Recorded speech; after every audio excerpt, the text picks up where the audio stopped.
Nous sommes maintenant à l'exercice 4 et ici, on va simplement créer un graphique à bas qui permet de visualiser le nombre de pièces vendues par produit. Donc, je vais aller simplement choisir le visuel graphique à bas groupé, celui-là. On veut visualiser le nombre de pièces vendues par produit. Donc, il y a deux champs à prendre. Le champ, nombre de pièces vendues, voilà. Et puis le champ produit qui est dans la table produit. Voilà. Donc, on a ici le nombre de pièces vendues par produit. On va procéder à une petite mise en forme du visuel.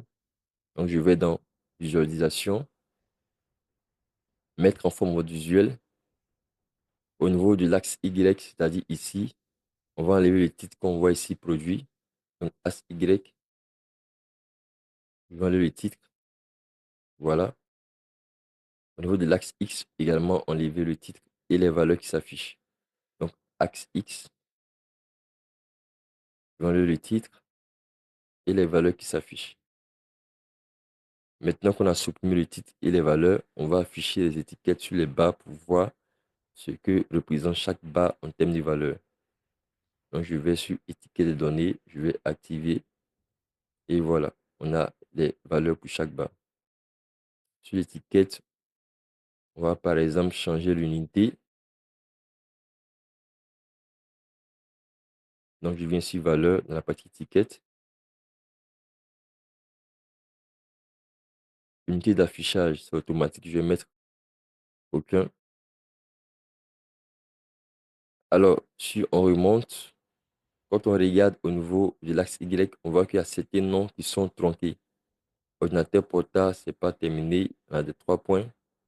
Appareil photo numérique, c'est pas terminé, c'est tronqué. Alors, ce qu'on va faire pour essayer de corriger cela, on va augmenter l'espace qui est dédié au nom de catégorie. Donc, je vais sur axe Y, je vais sur valeur. Ici, l'âge maximal, c'est marqué 25%. Je vais aller au maximum qui est 50%. En le faisant, Power BI utilise tout l'espace qui est disponible pour afficher les catégories. Alors, dans le cas où, même en le faisant, c'est toujours tronqué, on va simplement tirer, augmenter la largeur du visuel pour pouvoir afficher correctement les informations qui sont tronquées. Mais ici, c'est déjà bon. Alors, ce qu'on peut faire encore, on va mettre en forme le titre de notre visuel. Donc, je vais dans Général, Titre, nombre de pièces vendues par produit. C'est bon. Là, ça peut mettre P minuscule. Et puis, changer la police. Sego UU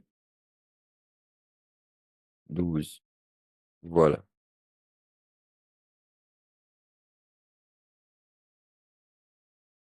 Ici, on peut par exemple s'amuser à mettre en évidence le nombre de produits pour lesquels on a plus de 2000 pièces vendues. Donc, pour cela, je vais simplement sélectionner le visuel. Je vais aller se mettre en format visuel. On va appliquer une mise en forme au bas, de sorte que les produits qui ont plus de 2000 pièces vendues soient mis en vert, par exemple. Donc, je viens sur bas, la couleur, je vais aller sur FX pour définir une mise en forme conditionnelle. Style, règle. La règle est basée sur le nombre de pièces vendues. Alors, quand c'est supérieur ou égal à 2000, je mets ici nombre. Et quand c'est inférieur, bon, une valeur qu'on ne suit jamais atteindre, disons 1 milliard. Voilà. Dans ce cas, on passe au vert.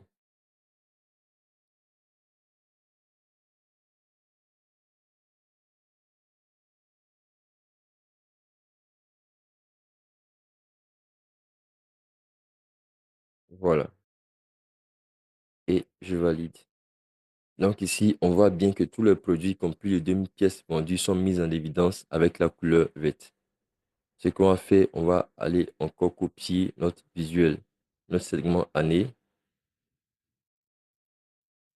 et le coller sur notre page synchronisée. 2014, on a 3 produits.